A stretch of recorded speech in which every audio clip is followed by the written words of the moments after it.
mahasiswa B4 PKJMD Batch 9. Nah, baiklah, pada pertemuan kali ini saya akan membahas mengenai bahasa pemrograman C++. Nah, kali ini yang akan kita bahas adalah mengenai structure yang lebih lengkapnya bisa dilihat di modul 5. Dibahas di modul 5. Baiklah, langsung saja saya akan menjelaskan beberapa contoh program yang berkaitan dengan structure. Langsung saja ke soal yang nomor pertama. Tapi sebelum masuk ke pembahasan soal, saya akan menjelaskan terlebih dahulu apa itu structure. Nah, struct dalam pemrograman bahasa C. Definisi struct sendiri adalah kumpulan variabel yang dikelompokkan pada suatu nama atau variabel. Nah, tipe data di dalam struct ini bisa bermacam-macam. Jadi dia tidak terpaku hanya integer saja atau char saja, tapi bisa diisi dengan bermacam-macam tipe data. Dan berbeda dengan array yang hanya memiliki satu tipe data saja. Nah, penggunaan struct ini sangatlah baik jika kita ingin membangun program yang memiliki banyak variabel, memiliki beberapa variabel, dan tentunya memerlukan banyak tipe data, karena semuanya itu bisa ditata dan dikelompokkan menggunakan struct. Jadi penulisan program kita lebih rapi dan lebih tertata seperti itu. Nah, untuk pendeklarasian struct itu pada umumnya seperti ini, seperti yang saya tunjukkan, di mana ada tipe struct, kemudian nama structnya apa, kemudian di dalam struct ini terdiri dari beberapa variabel dengan tipe data yang berbeda-beda. Misalkan tipe data pertama variabel name yang merupakan char, tipe data char, kemudian address char, integer yang merupakan string, ini array, string, ini integer. Nah, di sini ini structnya kita sudah buat. Sekarang kita ingin menggunakan struct yang kita buat. Nah, cara menginisialisasikan dia seperti ini. Kita tinggal memanggil nama structnya, kemudian diberikan nama untuk variabel struktur yang akan kita pakai. Nah, kemudian jadi yang akan kita panggil di dalam program adalah nama struct data employee. Seperti ini penggunaannya. Jadi ini employee 1 ini merupakan struct yang berisi beberapa variabel, dan ini tinggal kita gunakan. Jadi cara penggunaannya employee 1.name, dan ini ada merupakan satu variabel yang ada di struct data. Employee 1 address, employee 1 salary. Di sini tinggal di code. Nah, langsung saja kita jalankan programnya biar lebih jelas keluarannya seperti apa.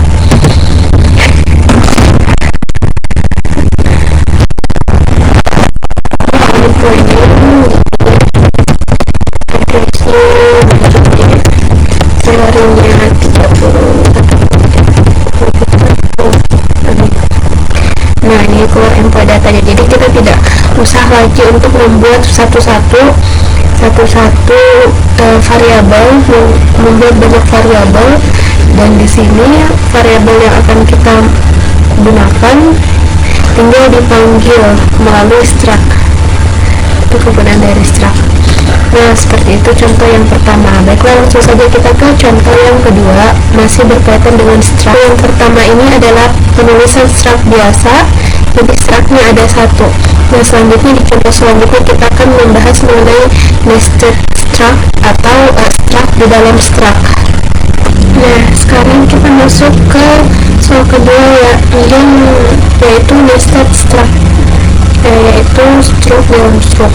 Nah, contoh struct di dalam struct penulisannya seperti ini. Nah, pertama-tama kita mendeklarasikan dulu structnya dengan beberapa variabel di dalamnya. Ada variabel nama dan name dengan tipe data char, dan nama structnya yaitu data student. Nah, struct data student ini memiliki struct lagi. Data student akan dipakai di dalam struct student group. Nah, jadi ada dua struct. Struct pertama, struct tunggal, yaitu namanya data student. Kemudian ada struct kedua, yaitu namanya struct student group. Nah, di dalam struct students group ini, berisi dengan variabel data, variabel shift dan member yang merupakan struct yang diambil dari data student yang telah dideklarasikan di atas. Tipe datanya struct yang namanya shift dan member, yang isinya itu merupakan name dan nama karena diambil dari struct data student. Seperti itu. Nah, ini struct, di dalamnya lagi ada struct. Nah, ini dia langsung menginisialisasikan variabel struct-nya yang dideklarasikan secara sekaligus. Sebenarnya penulisan grup 3 ini bisa saja dengan cara seperti ini, langsung seperti ini, atau bisa juga dengan seperti ini penulisannya. Student group, kemudian group, kemudian 3. Nah, bisa seperti ini, dan bisa juga seperti ini, tapi kita menggunakan cara yang pertama saja. Nah, ini pendeklarasian nested struct-nya, ini next struct biasa. Kemudian struct itu dipanggil untuk melakukan input group, input shift, dan input membernya. Nah, di sini for ini untuk perintah input, untuk menginput datanya, dan ini for yang kedua untuk output datanya. Nah, kita lihat dulu, kita analisis satu persatu. Nah, for ini di sini grupnya akan program akan terus meminta data grup sebanyak 3 kali. Ini lebih dari 3, jadi batasnya sampai 3 kali. Kemudian dia akan meminta inputnya otomatis akan bertambah 1. Dia akan meminta nama, shift nama ketuanya, dan diinisialisasikan dengan gin group e.shift.name. Nah, kemudian di shift.name, jadi dia mengambil dari sini dulu, kemudian mengambil dari isi dari shift.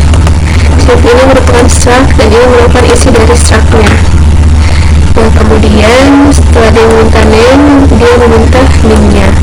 Dan setiap berarti grup ini mempunyai ketua dan nama ketua dan name. Satu ketua dan mempunyai 2 member. Jadi setiap grup dia mempunyai 1 ketua dan 2 member. Dan grup yang akan diminta adalah 3 grup. Jadi 3 grup, 3 ketua, dan 6 member. Ini akan di-outputkan di sini. Untuk lebih jelasnya kita jalankan saja programnya.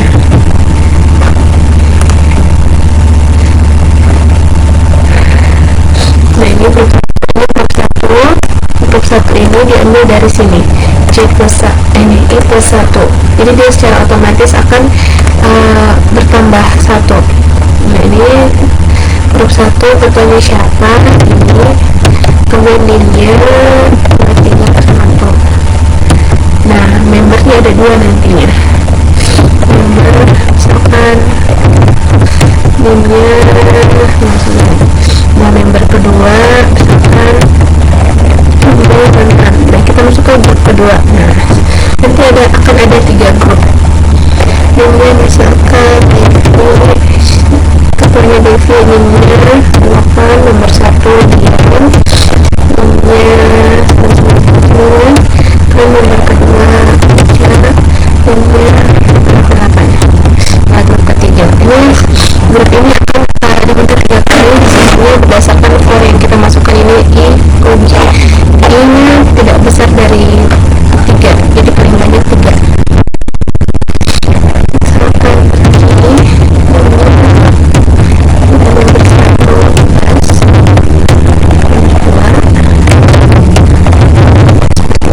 ada 3 grup dengan 1 masing-masing ketua dan 2 member. Membernya di for yang kedua, di sini for kedua. Nah, for seperti itu. Nah,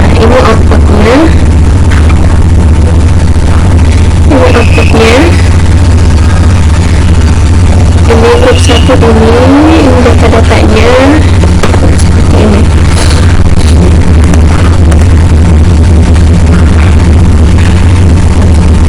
Nah, itu adalah contoh yang kedua. Baik, yang sekarang kita lanjut ke contoh soal selanjutnya. Nah, baiklah kita sekarang ke contoh soal nomor 3 dari modul 5, yaitu mengirimkan structure ke suatu fungsi. Nah, maksudnya yaitu di sini kita sudah mempunyai structure dengan nama, kita sudah mempunyai struct dengan nama mailing list record. Nah, nanti dan kita sudah punya sebuah fungsi yang kita beri nama fungsinya display record. Nah, di fungsi display record ini kita menggunakan data struct. Nah, cara penginisialisasinya seperti biasa, struct ini digunakan sebagai parameter pada fungsi. Cara penulisan parameternya seperti berikut ini. Mailing list record. Nah, dan diberikan inisialisasi untuk namanya apa, MLR. Nah, di sini kita memberikan nama MLR. Di sini ada parameter satu lagi namanya integer null. Nah, di bawah, nah sama seperti inisialisasi biasa, di sini inisialisasi. Nah, ini isi dari display recordnya. Untuk ini isi dari fungsinya, dia mengoutputkan recordnya dengan num ditambah 1. Kemudian name-nya dia mengambil dari name dari struct.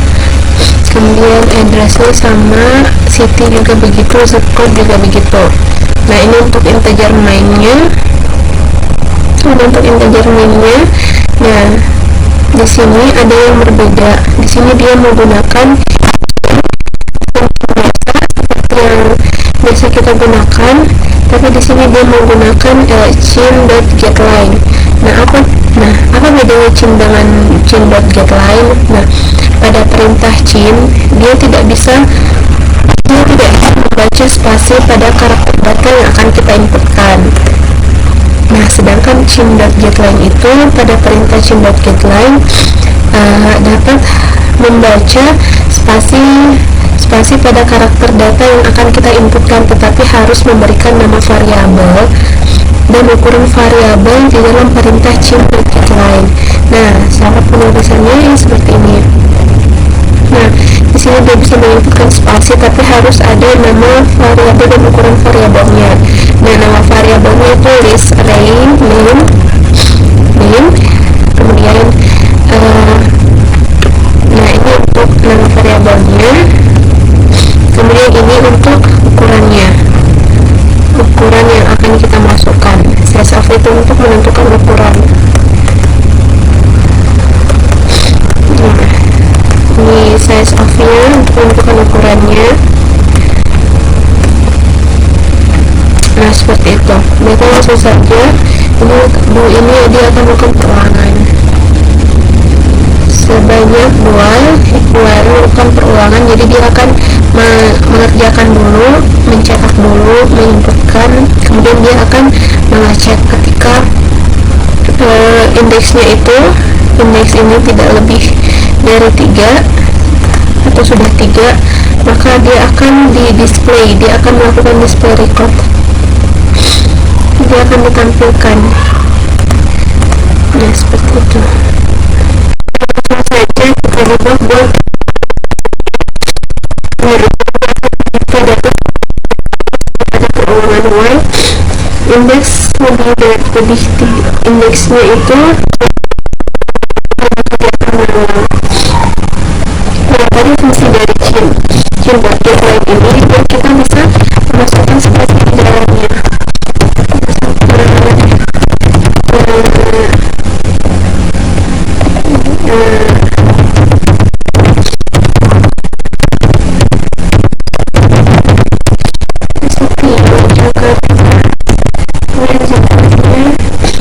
Kemudian yang kedua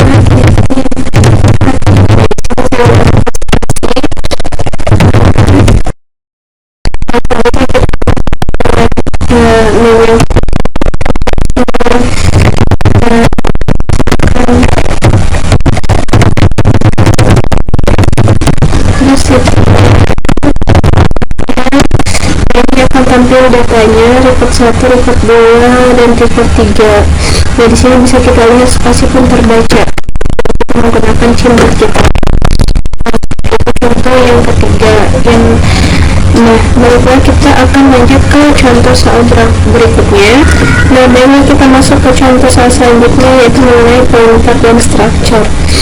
Nah, di sini saya akan jelaskan dulu pointer itu apa.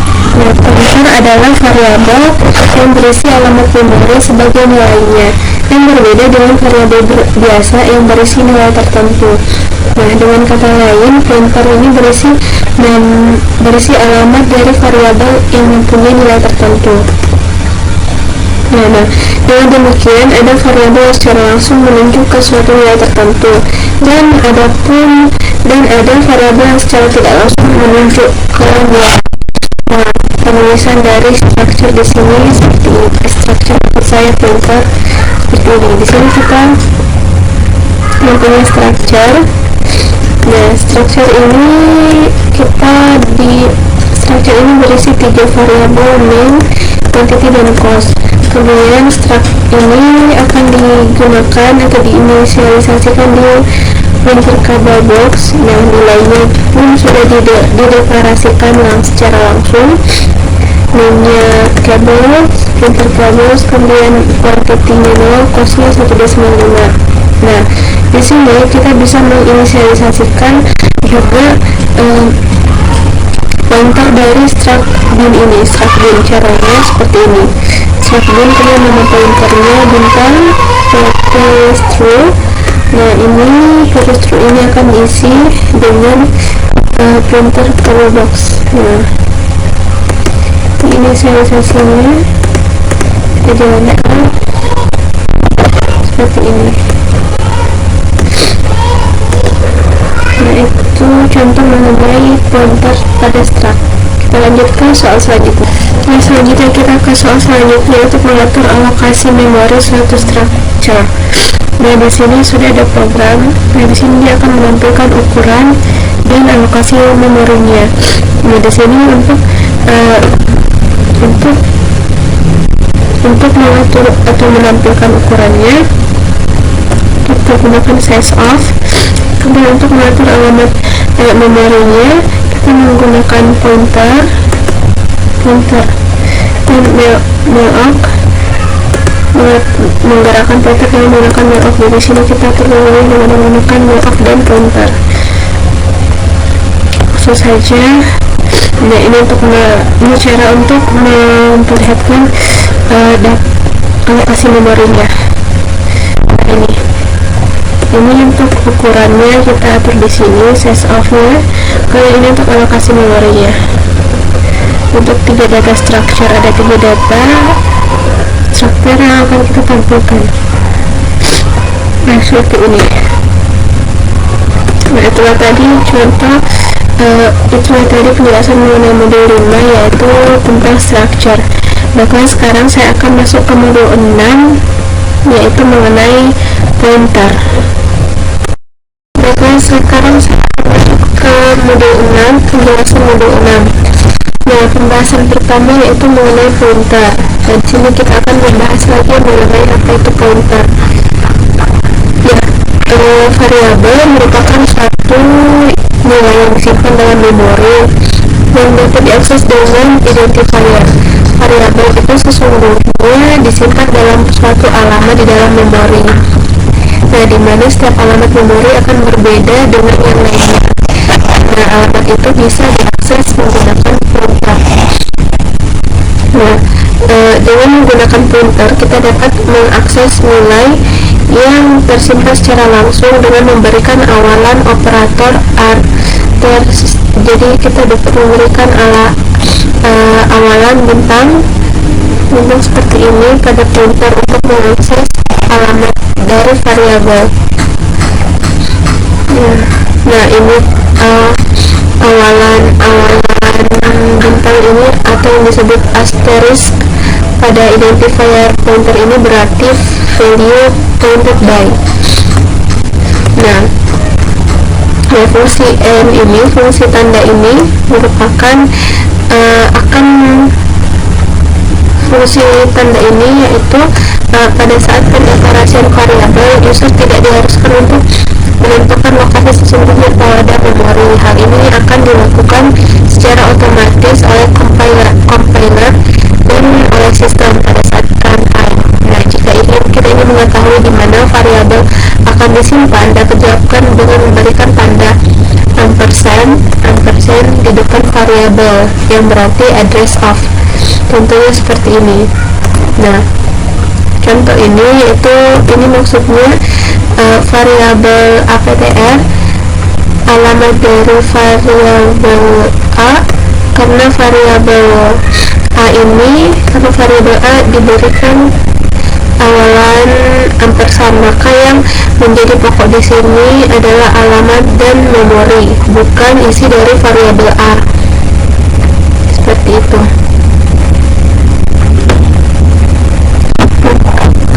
Nah, sekarang kita jalankan saja untuk melihat hasilnya.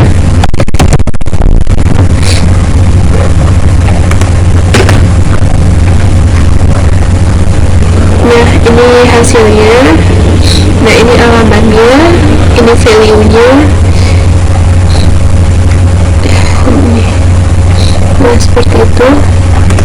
Maka kita lanjut ke soal selanjutnya. Selanjutnya saya akan lanjut ke soal nomor 2, yaitu fungsi call by reference dan call by value. Nah, di sini saya akan menjelaskan call by value dulu. Nah, call by value itu akan menyalin nilai dari parameter aktual ke parameter formal. Nah, pada call by value itu yang dikirim ke fungsi adalah nilai dari datanya, bukan alamat memori letak dari datanya. Nah, fungsi yang menerima kiriman nilai akan menyimpannya di alamat terpisah dari nilai aslinya yang digunakan oleh bagian program yang memanggil fungsinya. Perubahan nilai di fungsi parameter formal tidak akan merubah nilai asli di bagian program yang memanggilnya. Pengiriman parameter secara nilai adalah pengiriman searah, yaitu dari bagian program yang memanggil fungsi ke fungsi yang dipanggil.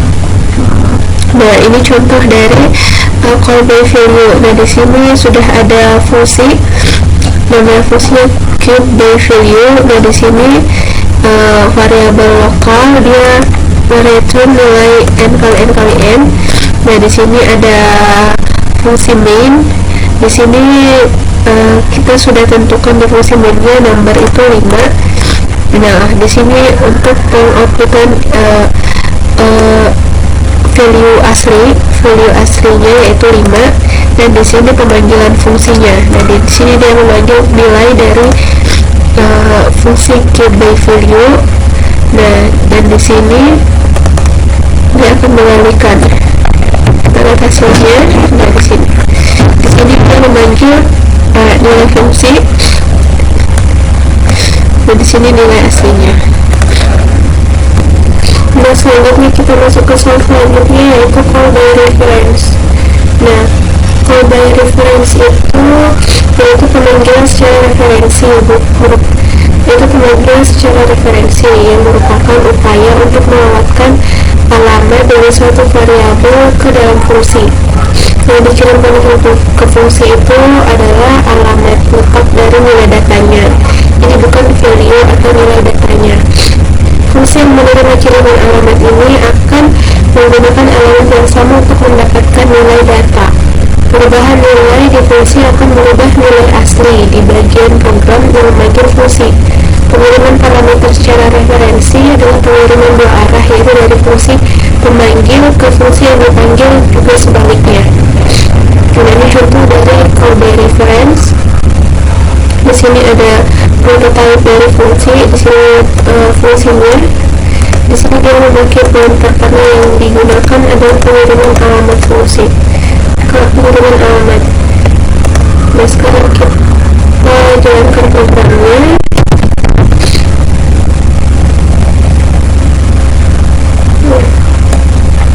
Pemanggilannya sama, dengan dihasilkan sama, tapi dia mengirimkan alamat, bukan mengirimkan nilai datanya. Berbeda dengan call by value, dia mengirimkan datanya.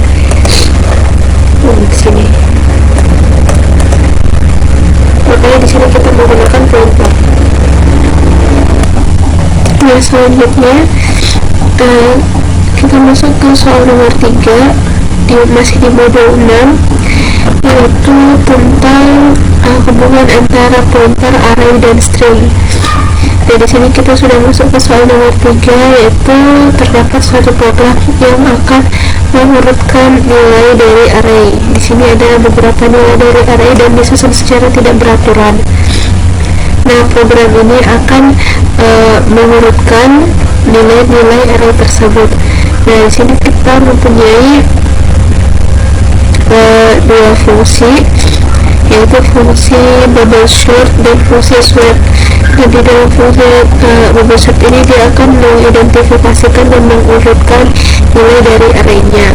Nah, di sini sudah ada prototipe-nya, prototipe fungsinya.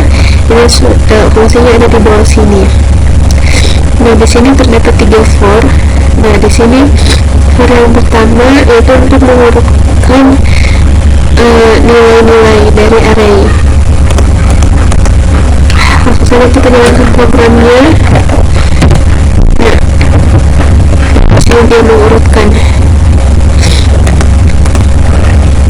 Nah, selanjutnya kita ke soal nomor 4, yaitu penggunaan pointer ke fungsi. Nah, ini adalah contoh penggunaan pointer dalam satu fungsi. Di sini saya sudah mempunyai 3 buah fungsi, yaitu fungsi 1, 2, 3. Ini prototipe fungsinya.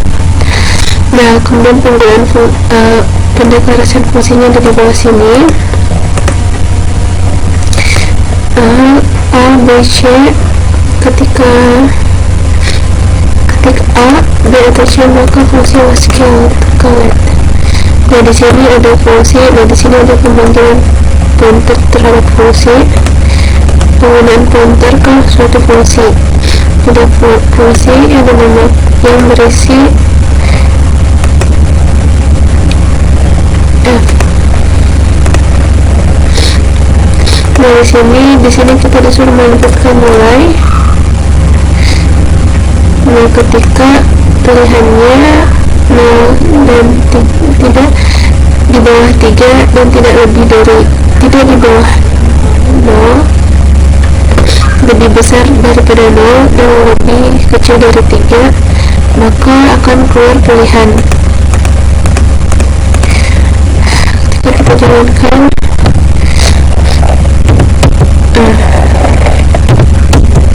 ketika kita menekan 3, maka eksekusi komplit. Tapi ketika kita belum menekan 3, maka eksekusinya belum komplit, seperti itu. Nah, sekarang kita masuk ke contoh soal terakhir dari modul 5, yaitu nomor 5, yaitu menggunakan array string. Nah, di sini kita menggunakan penggunaan string yang pertama, yaitu strcpy. Nah, di sini untuk Visual Studio 2013 disarankan untuk menggunakan strcpy _s biar lebih safe, biar security-nya lebih handal. Nah, begitu pula dengan strcpy _s. Nah, fungsi dari strcpy ini dia berfungsi untuk menyalin isi string ke dalam suatu variabel, sedangkan strncpy ini berfungsi untuk ketika kita menjalankan programnya maka hasilnya seperti ini. Nah, selanjutnya untuk selanjutnya di sini ada fungsi strcut. Nah, ini strcut ini fungsinya menyatukan beberapa string menjadi sebuah string yang utuh. Dijalankan. Nah, seperti ini. Nah, itulah tadi penjelasan saya mengenai modul 5 dan modul 6. Semoga penjelasan saya ini bermanfaat. Terima kasih. Assalamualaikum warahmatullahi wabarakatuh.